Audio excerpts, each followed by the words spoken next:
नमस्कार मंडळी, welcome back to my channel house of Rohini. हा आहे माझा जयपूरचा डे 2, ज्याला आपण पिंक सिटीसुद्धा म्हणतो.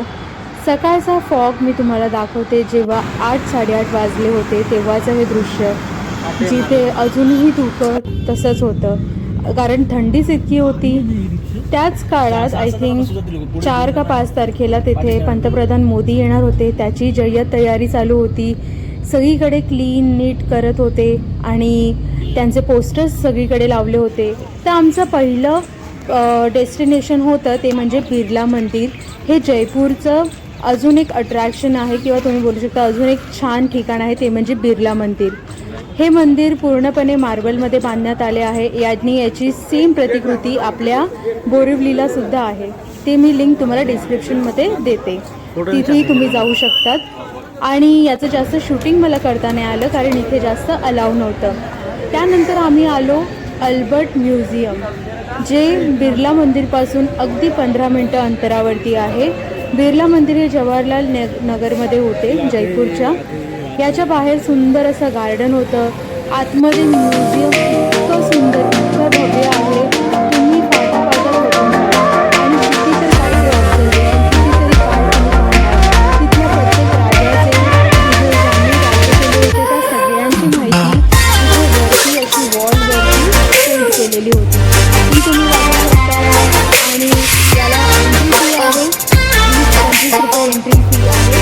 त्यानंतर आत गेल्यावरती तुम्हाला मोठं असं तिथला एक जो कागदचा प्रकार आहे, जो आपण कागद म्हणून काढलो, त्याचे वेगवेगळे प्रकार तुम्हाला तिथे पाहायला मिळतात.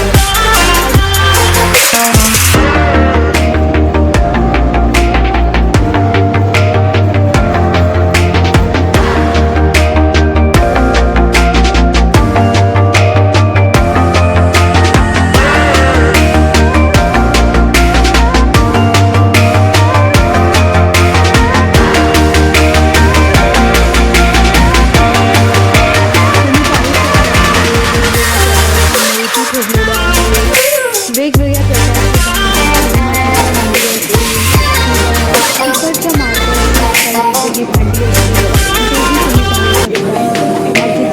व्यवस्थित वेगवेगळ्या पेंटिंग्स तिथे व्यवस्थित अशा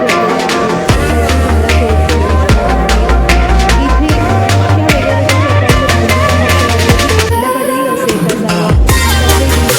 त्या वेगवेगळ्या प्रकारचे प्रत्येकाची तर हा वॉक स्पेशल आहे तो तुम्ही ते घर बसल्या तर पाहू शकता. पण मी तुम्हाला सजेस्ट करेन डोळे भरून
इथे काही स्तंभ, जे आपले पिलर असतात, काही मूर्त्या त्याही तशाच ठेवलेल्या आहेत.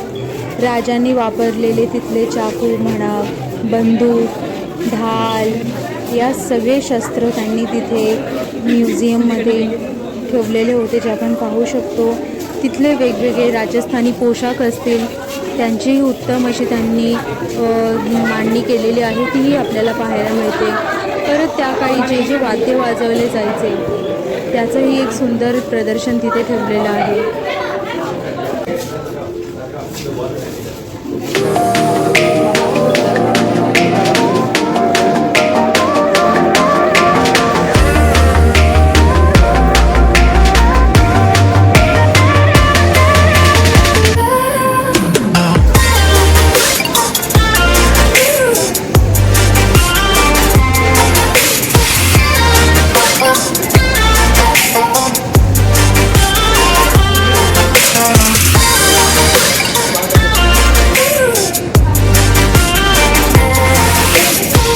हा बघा, त्या काळातील महाराणींचा सुंदर असा पोशाख त्यांनी सजवून ठेवलेला होता.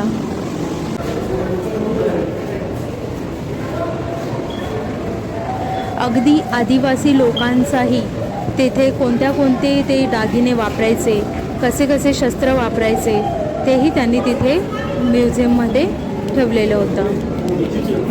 हे म्युझियम 2 माळ्यांचं आहे, 2 फ्लोअरचं म्युझियम आहे आणि पूर्णपणे तुम्हाला ॲक्सेस आहे. तुम्ही फिरू शकतात, पाहू शकतात आणि हे बघण्यासाठी किमान 2 तास जातात.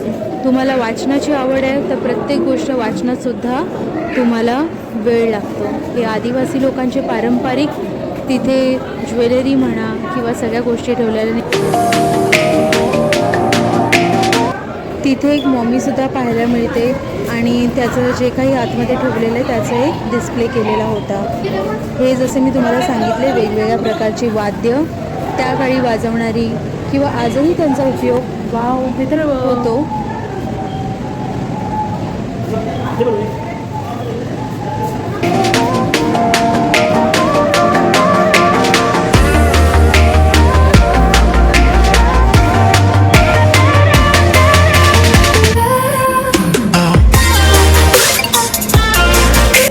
सेकंड फ्लोअरवरती एका कॉर्नरमध्ये इतकी सुंदर सुंदर ज्वेलरी ठेवली होती.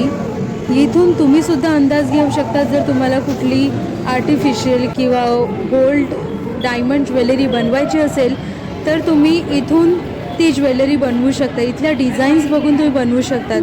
म्हणजे त्या काळातील लोकांना या सगळ्या गोष्टीचं काही टेक्नॉलॉजी नसताना किती ज्ञान होतं, किती त्यांच्याकडे सुंदर सुंदर कला होती, याचं हे एक्झॅक्टली प्रदर्शन आहे.